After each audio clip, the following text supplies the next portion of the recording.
तो दोस्तों आज हो गया 19 फरवरी 2023 यूपी समेत देश में की सभी ताज़ा बड़ी खबरें लेकर आए सिर्फ आपके लिए। चलिए फटाफट खबर शुरू करते हैं। उससे पहले चैनल को अब तक सब्सक्राइब ना किया हो तो फटाफट चैनल को सब्सक्राइब कर दें, लाइक करते शेयर कर दें ताकि इसी तरह की खबर आप हर रोज देख सकें। चलिए शुरू करते हैं आज की पहली बड़ी खबर। एकनाथ शिंदे के नेतृत्व वाले गुट के हाथों शिवसेना गंवाने के बाद उद्धव ठाकरे ने करोड़ों रुपए का फंड अपनी पार्टी में ट्रांसफर किया है। कहा जा रहा है कि ठाकरे ने शिवसेना के करोड़ों रुपए के पार्टी फंड को अपनी पार्टी शिवसेना उद्धव बाला साहब ठाकरे के खाते में ट्रांसफर किया है।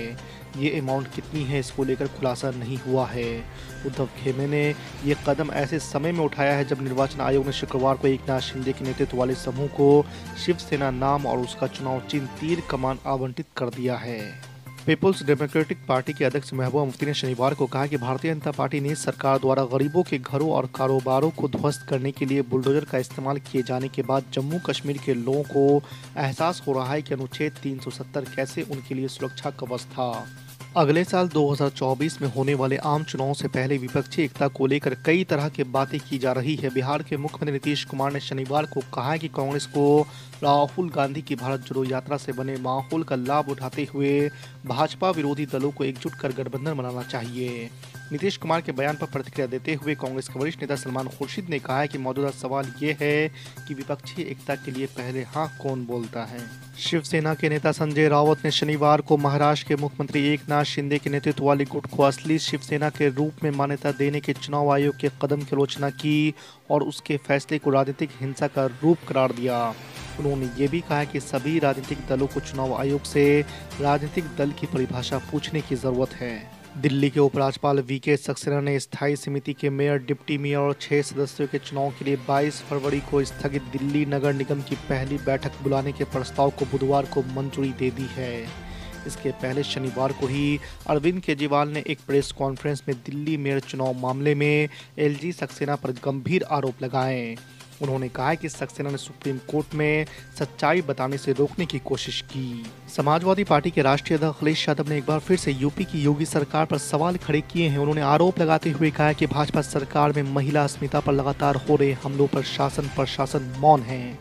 अखिलेश यादव ने शनिवार को जारी एक बयान में कहा है कि उत्तर प्रदेश में कोई दिन ऐसा नहीं जाता जब बहन बेटियों की इज्जत पर हमला ना होता हो। सरकार के नारी सशक्तिकरण और नारी सुरक्षा का क्या यही मॉडल है? प्रशासन तंत्र पूरी तरह संवेदनशील हो गया है। बिहार के पूर्व मुख्यमंत्री जीतनराम मांझी ने अपने बेटे संतोष कुमार सुमन को मुख्यमंत्री बनाने की मांग करके सूबे की राजनीति में भूचाल ला दिया है। मांझी अपने बेटे के बहाने डिप्टी सीएम तेजस्वी यादव पर निशाना साध रहे हैं। इशारों में उन्होंने तेजस्वी यादव को मुख्यमंत्री पद के लिए अयोग्य करार दिया तो अपने बेटे को उनसे ज्यादा लायक सीएम कैंडिडेट बता दिया। इसके साथ ही उन्होंने नीतीश कुमार की जमकर तारीफ की और उन्हें महागठबंधन का सबसे अच्छा नेता बताया। बिहार को केंद्र से विशेष राज्य का दर्जा नहीं मिलेगा। केंद्रीय वित्त मंत्री निर्मला सीतारमण ने यह स्पष्ट कर दिया है। उन्होंने कहा है कि अब किसी भी राज्य को विशेष राज्य का दर्जा नहीं मिलेगा। इसके बाद बीजेपी ने आरजेडी सुप्रीमो लालू प्रसाद यादव और मुख्यमंत्री नीतीश कुमार पर निशाना साधा है। पूर्व डिप्टी सीएम सुशील कुमार मोदी ने वित्त मंत्री की बातों का समर्थन करते हुए कहा कि जब लालू और नीतीश केंद्र में ताकतवर मंत्री थे तब बिहार को विशेष राज्य का दर्जा क्यों नहीं दिला पाए। हरियाणा के भिवानी जिले की घटना को लेकर ऑल इंडिया मजलिस इत्तेहादुल मुस्लिमीन के प्रमुख असदुद्दीन ओवैसी ने बीजेपी पर निशाना साधा है। उनका कहना है कि गाड़ी में जलाए गए नासिर और जुनैद की हत्या के एफआईआर में नामजद 6 लोगों में से एक बीजेपी का करीबी है। अपने ताज़ा बयान में असदुद्दीन ओवैसी ने कहा कि नासिर और जुनैद के अपहरण और हत्या के लिए एफआईआर में नामजद 6 लोगों में से एक की गृह मंत्री अमित शाह के साथ तस्वीर खींची गई है। तस्वीर 2 साल पुरानी है। हरियाणा सरकार ऐसे ग्रुप्स को संरक्षण देती है, पुलिस उनसे डरती है। शेयर बाजार के लिए नियामक उपायों को मजबूत करने के मामले में एक्सपर्ट पैनल पर सरकार को सुप्रीम कोर्ट से बड़ा झटका लगा है। दरअसल सुप्रीम कोर्ट ने केंद्र सरकार के सुझाव को सीलबंद कवर में स्वीकार करने से इनकार कर दिया है। कोर्ट ने कहा है कि वो पारदर्शिता सुनिश्चित करने के लिए सीलबंद लिफाफे में केंद्र के सुझावों को स्वीकार नहीं करेगा। आपको बता दें कि मुख्य न्यायाधीश डीवाई चंद्रचूड़ की अध्यक्षता वाली पीठ ने कहा है कि हम निवेशकों के हितों से जुड़े मामले में पूरी पारदर्शिता बनाए रखना चाहते हैं। हम सीलबंद लिफाफे में आपके सुझाव को स्वीकार नहीं कर सकते हैं। बीबीसी के दफ्तरों पर हाल ही में इनकम टैक्स डिपार्टमेंट की टीमें पहुंची थी। करीब 60 घंटों तक आयकर विभाग की टीमों ने सर्वे किया था और कई दस्तावेजों को खंगाला था। अब आईटी डिपार्टमेंट का कहना है कि बीबीसी की टैक्स अदायगी में खामी पाई गई है। विभाग के मुताबिक ये गड़बड़ियां ट्रांसफर प्राइसिंग के दस्तावेजों में पाई गई है। आपको बता दें कि आईटी डिपार्टमेंट के सूत्रों के मुताबिक जांच के दौरान कुछ अहम सबूत पाए गए हैं जिनसे दस्तावेजों में खामी की बात पता चलती है। बाल विवाह के खिलाफ असम सरकार की कार्रवाई का असर दिखने लगा है। खुद मुख्यमंत्री हेमंत बिस्वा शर्मा ने शुक्रवार को इसकी जानकारी दी। उन्होंने कहा है कि बाल विवाह पर असम सरकार के एक पखवाड़े की कार्रवाई का राज्य में सकारात्मक प्रभाव पड़ा है। असम के मुख्यमंत्री ने कहा कि कई परिवारों ने कम उम्र के बच्चों की निर्धारित शादियों को इस अभियान के परिणाम स्वरूप रद्द कर दिया।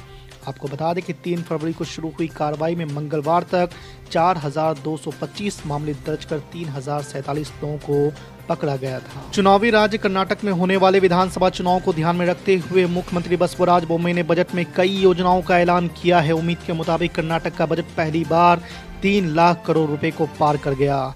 कर्नाटक के लिए साल 2022-23 का बजट 2,65,720 लाख करोड़ रुपए से बढ़ाकर 3,09,182 करोड़ रुपए कर दिया गया है। मुख्यमंत्री के बजट भाषण में राम मंदिर के तर्ज पर कर्नाटक में भी मंदिर निर्माण के लिए बजट के आवंटन के साथ ही साथ महिला मतदाताओं को खुश करने के लिए कई योजनाओं का ऐलान किया गया है। गौतम अडानी के कारोबारी समूह से जुड़े विवाद में अब नया मोड़ आ गया है। भाजपा ने इस मामले में अमेरिकी कारोबारी जॉर्ज सोरोस को साजिश रचने का जिम्मेदार बताया है। केंद्रीय मंत्री स्मृति ईरानी ने कहा है कि अमेरिका के जॉर्ज सोरोस ने इस साजिश को रचा था।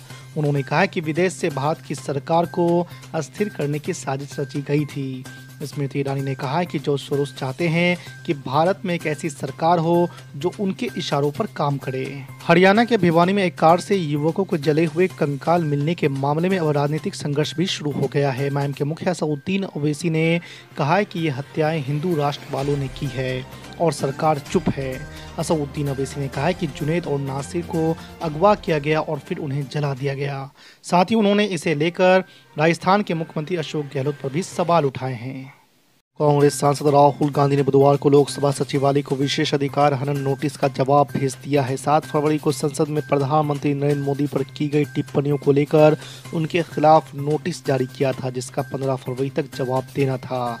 आपको बता दें कि हिंदुस्तान अखबार की खबर के मुताबिक कांग्रेस सांसद ने अपना जवाब बुधवार को भेज दिया है। बीजेपी सांसद और कर्नाटक में पार्टी अध्यक्ष नलिन कुमार ने एक बार फिर से विवादित बयान दिया है। कर्नाटक बीजेपी प्रमुख ने लोगों से मैसूर के 18वीं शताब्दी के शासक टीपू सुल्तान के फ्लोवर्स को लेकर कहा कि उन्हें जिंदा नहीं रहना चाहिए।